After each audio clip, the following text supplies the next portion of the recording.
Bonjour, Yanniv Mallet, constellateur familial, psychanalyste et docteur en médecine, Paris 12e et Seine-et-Marne. Aujourd'hui, j'aimerais parler d'un sujet qui me paraît très important en constellation familiale et que j'exige dans mes groupes et un peu aussi en individuel, c'est la discrétion que l'on doit avoir par rapport à ce qui s'est passé en constellation familiale, par rapport aux phénomènes assez incroyables que quelquefois qui peuvent se passer en groupe, en particulier de constellation familiale. Donc je demande à tous les participants du groupe de ne pas parler des constellations familiales, au moins pendant 15 jours. De ne pas parler de ce qui s'est déroulé d'un point de vue phénoménologique pendant les groupes. Et même chose en individuel. En individuel, une manière un peu différente, c'est que les constellations familiales ne sont pas une thérapie qui passe par le mental ou par la réflexion, mais par le cœur. Donc si vous commencez à en parler à votre conjoint ou à votre ami ou même à votre psy, même si elle connaît bien les constellations familiales, vous allez perdre en puissance par d'autres interprétations qui vont venir interférer votre propre interprétation et votre propre chemin de l'âme, comme le dit Berthellinger, dans votre cœur. Donc, n'allez pas solliciter, même si vous trouvez ça quelquefois un peu extraordinaire ce qui s'est passé, surtout pour le groupe, n'allez pas solliciter la curiosité des autres qui vont elles-mêmes engager dans ce cas-là un processus psychique télépathique, on peut le dire. Hein, c'est comme ça que ça fonctionne, même si euh, le, le, tout ça n'est pas prouvé scientifiquement.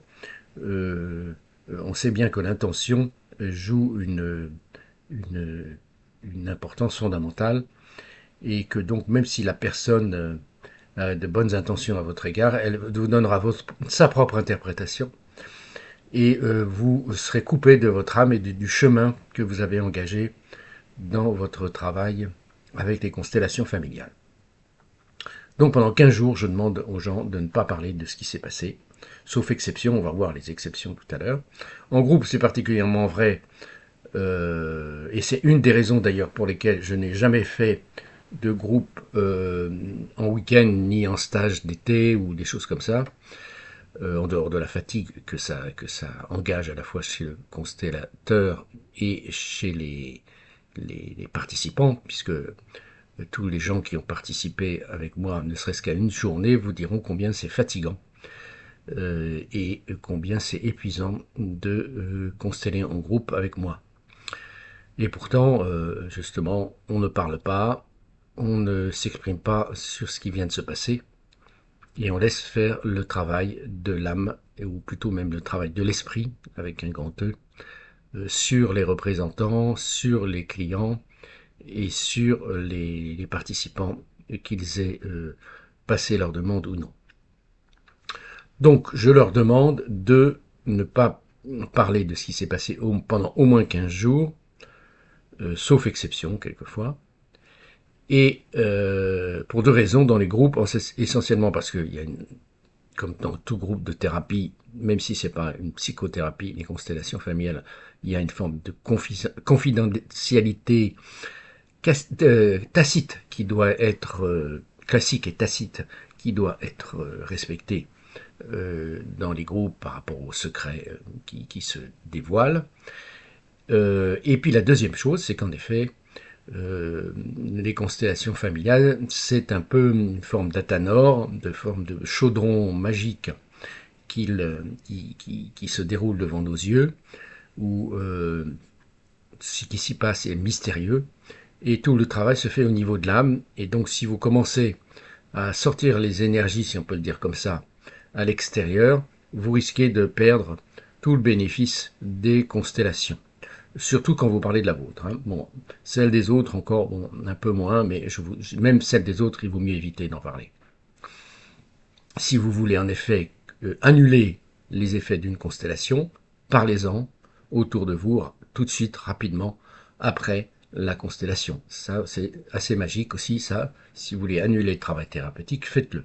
C'est un peu comme la même chose, comme comme le travail d'hypnose. Vous n'allez pas commencer à parler de votre travail d'hypnose euh, euh, à votre ami en révélant les images et les vécus. Tout ça doit rester secret. La même chose en psychanalyse, hein, c'est aussi, il vaut mieux éviter de parler des séances de psychanalyse à l'extérieur. Quelquefois, il m'est arrivé comme ça de m'apercevoir que des clients racontaient leur séance depuis des années à leur conjoint ou leur conjointe, et je ne comprenais pas pourquoi ça n'avançait pas. Évidemment, dans ces cas-là, tout le secret alchimique, comme le dirait Jung, de la transformation ne se fait plus. Donc, en constellation familiale, ne parlez pas de déconstellation familiale, sauf à vouloir détruire ce travail et l'annuler. Il y a des exceptions. Quelquefois, je demande à un client de parler de ce qui s'est passé à son conjoint ou à sa conjointe, essentiellement, pour lui dire, ben voilà, moi j'ai travaillé sur le couple et voilà ce qui s'est passé d'un point de vue simplement phénoménologique dans la constellation familiale. Ben, tu es allé au sol, euh, tu, tu es parti vers l'extérieur ou tu es resté sans bouger. Ton représentant est resté sans bouger et voilà, bon, possiblement ce que ça veut dire. Donc ça peut permettre éventuellement au conjoint ou à la conjointe de prendre conscience qu'il y a peut-être un petit problème de son côté. Mais en général, je dis surtout n'en parlez pas. Et particulièrement dans ce que je pourrais appeler les... Comme il y a des grands rêves, il y a des grandes constellations. Ces grandes constellations, ce sont souvent des constellations collectives, où il y a beaucoup de collectifs. Et là, il faut rester bouche bée aussi et rester sans parler de cette constellation familiale parce qu'elle va faire son chemin. Et en général, ces grandes constellations ont une action sur plusieurs mois, voire sur plusieurs années. À ce propos, j'aimerais aussi renouveler le fait que ça découle de ce que je viens de dire. Il ne faut pas répéter les demandes en constellation familiale.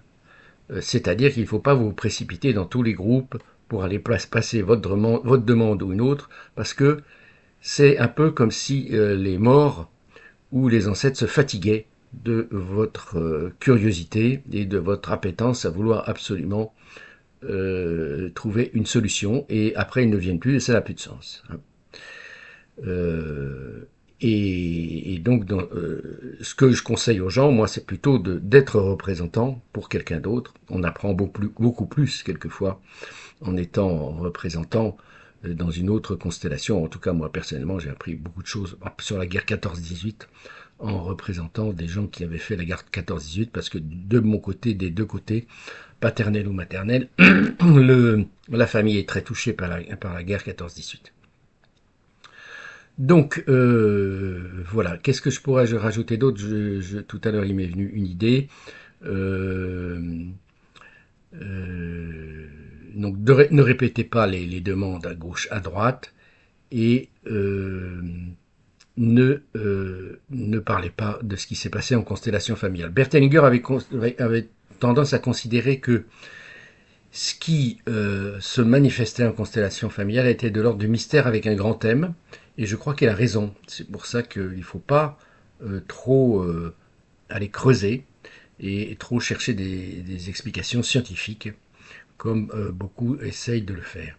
Et oui, c'est là-dessus que je voulais rebondir, c'est que donc dans les groupes en général, quand on fait ça sur plusieurs jours, évidemment, quand c'est en résidentiel, les gens ont tendance à demander aux représentants de leur constellation ce qui s'est passé pour eux.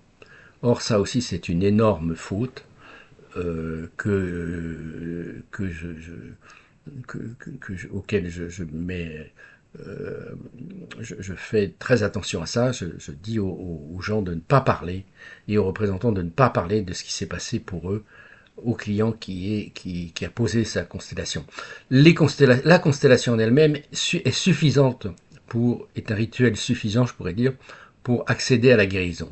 Si ça ne le fait pas, c'est qu'il y a quelque chose par lequel vous n'êtes pas touché. Et toute curiosité viendra au contraire créer la confusion. Je me souviens comme ça d'une discussion avec une psychologue en Seine-et-Marne qui, en effet, était tout à fait opposée aux constellations familiales parce qu'en effet, les gens, après les week-ends, elle tenait un gîte assez merveilleux d'ailleurs du côté de Châtellerault-en-Brie, et elle disait les gens sortent encore plus confus que quand ils sont arrivés et même quelquefois perdus. Et même elle était un peu inquiète en tant que psychologue.